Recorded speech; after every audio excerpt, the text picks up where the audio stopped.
discussing about the features of equity share. We are continuing with the same topic, that is the feature of equity share. Right to control. Since the equity shareholders have got the ownership right, they can control the company, the management of the company by electing board of directors, by electing directors on the board. If the directors are not able to protect the interest of the shareholders, they can replace them. So they control the management through their voting rights and their proportionate ownership of the shares. So voting rights, the next feature is voting rights. So one share is equal to one vote.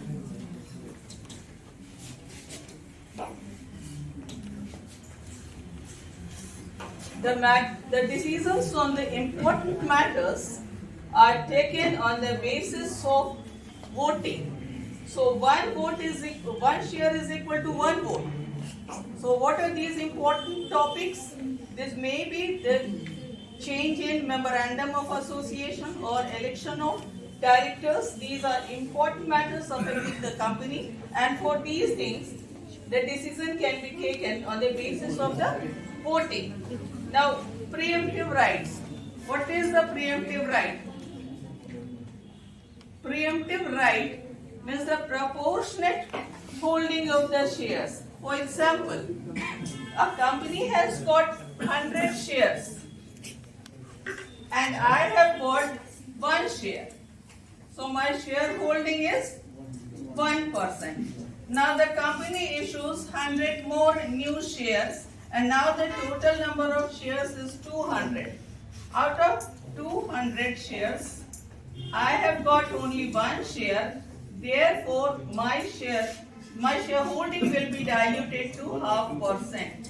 In order to maintain my previous shareholding, company gives me an offer to purchase 1 more share at a subscribed price for a limited time period. If I accept that offer, then my shareholding will again become to 1%. So this is known as preemptive right. Now next point is limited liabilities. In case of equity shareholders, the liabilities of the shareholders are limited to the amount of money invested in the equity shares. If a company suffers loss, then I will lose only that much of money which I have invested in the equity share, no more. So that's all. We have completed the features of equity share.